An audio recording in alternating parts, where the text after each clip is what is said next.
Guys ನಿನ್ನೆ ನೈಟಿಂದ ನೀವೇನಾದರೂ IT ಸ್ಟುಡಿಯೋನ open ಮಾಡ್ತಾ ಇದ್ದೀರಾ ಅಂದರೆ ಸೊ ನಿಮ್ಮದು ಡಿಮಾನಿಟೈಸ್ ಆಗಿರುತ್ತೆ. ಮತ್ತು ನೀವೇನಾದರೂ ಸ್ವಲ್ಪ ಡಾಲರ್ಸ್ನ ಅರ್ನ್ ಮಾಡಿದ್ದೀರಪ್ಪ ಅಂದರೆ ಅದು ಕೂಡ ಕಂಪ್ಲೀಟಾಗಿ ಜೀರೋ ಆಗಿರುತ್ತೆ. ಸೊ ಈ ರೀತಿ ತುಂಬಾ ಜನಕ್ಕೆ ಪ್ರಾಬ್ಲಮ್ ಆಗ್ತಾ ಇದೆ. ಸೊ ಇದೇನಾಗಿದೆ ಮತ್ತು ಏನಾದರೂ ನಮ್ಮ ಚಾನಲ್ಲು ಪರ್ಮನೆಂಟಾಗಿ ಡಿಮಾನಿಟೈಸ್ ಆಯಿತಾ, ಸೊ ಏನಾಗಿದೆ ಪ್ರಾಬ್ಲಮ್ ಅಂತ ಸಂಪೂರ್ಣ ಮಾಹಿತಿನ ತಿಳಿಸ್ಕೊಡ್ತೀನಿ. ಅದಕ್ಕಾಗಿ ವಿಡಿಯೋನ ಸ್ಕಿಪ್ ಮಾಡದೆ ಎಂಡ್ವರೆಗೂ ನೋಡಿ. ಮತ್ತು ನೀವೇನಾದರೂ ನಮ್ಮ ಚಾನಲ್ಗೆ ಹೊಸ ಬಂದು ಹೋಗಲೇ ಸಬ್ಸ್ಕ್ರೈಬ್ ಮಾಡಿ, ಹಾಗೆ ವಿಡಿಯೋ ಇಷ್ಟ ಒಂದು ಲೈಕ್ನ ಮಾಡಿ ಆಯಿತಾ. ಬನ್ನಿ ವಿಡಿಯೋ ಸ್ಟಾರ್ಟ್ ಮಾಡೋಣ.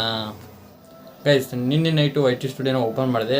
ಸೊ ನೋಡಿದರೆ ನಂದು ಡಾಲರ್ಸ್ ಎಲ್ಲ ಜೀರೋ ಆಗಿದ್ವು. ಸೊ ಕಂಪ್ಲೀಟಾಗಿ ಯಾವುದೇ ರೀತಿ ಡಾಲರ್ಸ್ ಇದ್ದಿದ್ದಿಲ್ಲ. ಮತ್ತು ನಾನು ಗೂಗಲ್ ಎಡ್ಸೆನ್ಸ್ನ ಓಪನ್ ಮಾಡಿದರೆ ಸೊ ಅದು ಕೂಡ ಓಪನ್ ಆಗ್ತಾ ಇರಲಿಲ್ಲ. ಕೆಲವೊಬ್ರಿಗೆ ಏನಾಗಿತ್ತಪ್ಪ ಅಂದರೆ ಸೊ ನಂದು $0 ಮಾತ್ರ ತೋರಿಸ್ತಾ ಇತ್ತು.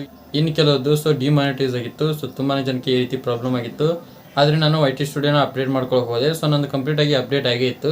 ಸೊ ಮತ್ತು ಏನು ಪ್ರಾಬ್ಲಮ್ ಆಯಿತು ಅಂತೇಳಿ ಯೂಟ್ಯೂಬ್ನಲ್ಲಿ ಸರ್ಚ್ ಮಾಡಿದ ಮೇಲೆ ಗೊತ್ತಾಯಿತು. ಸೊ ಒಂದು ಯೂಟ್ಯೂಬ್ ಕಡೆಯಿಂದ ಇದೊಂದು ಬಗ್ ಆಗಿತ್ತು. ಸೊ ಇದನ್ನ ಆದಷ್ಟು ಬೇಗ ಸರಿಪಡಿಸಿದ್ರು. ಸೊ 1 ಅವರ್ 2 ಅವರ್ ಬಿಟ್ಟು ಸೊ ಅದು ಕಂಪ್ಲೀಟಾಗಿ ರೆಡಿ ಆಯಿತು. ನೀವೇನಾದ್ರು ಅಪ್ಡೇಟ್ ಮಾಡ್ಕೊಂಡಿಲ್ಲ ಅಂದರೆ ಸೊ ಪ್ಲೇಸ್ಟೋರ್ನಲ್ಲಿ ಹೋಗಿ ಅಪ್ಡೇಟ್ನ ಮಾಡ್ಕೊಳ್ಳಿ IT ಸ್ಟುಡಿಯೋನ. ಸೊ ನಿಮ್ಗೆ ಕಂಪ್ಲೀಟಾಗಿ ಎಷ್ಟು ಮೈನಸ್ ಆಗಿತ್ತಲ್ಲ ಸೊ ಎಲ್ಲ ರಿಕವರ್ ಆಗುತ್ತೆ.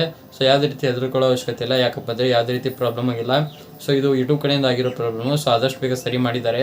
ಸೊ ಇನ್ನೂ ಕೆಲವೊಬ್ರದ್ದು ಸರಿಯಾಗಿಲ್ಲಪ್ಪ ಅಂದರೆ ಪ್ಲೇಸ್ಟೋರ್ನಲ್ಲಿ ಹೋಗಿ ಅಪ್ಡೇಟ್ನ ಮಾಡ್ಕೊಳ್ಳಿ. ಸೊ ಕಂಪ್ಲೀಟಾಗಿ ಸರಿಯಾಗುತ್ತೆ. ಇವಾಗ ನಿಮ್ಗೆ ಗೊತ್ತಾಯ್ತು ಅನ್ಕೊತೀನಿ. ಸೊ ನಿಮ್ಗೆ ಏನಾದರೂ ವಿಡಿಯೋ ಅಂತ ಹೆಲ್ಪ್ಫುಲ್ ಆಗಿದೆ ಲೈಕ್ ಮಾಡಿ, ಹಾಗೆ ಚೆನ್ನಾಗಿರೋ ಹೊಸ ಮಂದಿಗಳೇ ಸಬ್ಸ್ಕ್ರೈಬ್ ಮಾಡಿ. ಮತ್ತೆ ಮುಂದೆ ಸಿಗ್ತೀನಿ. Thank you for watching. Love you all. Bye.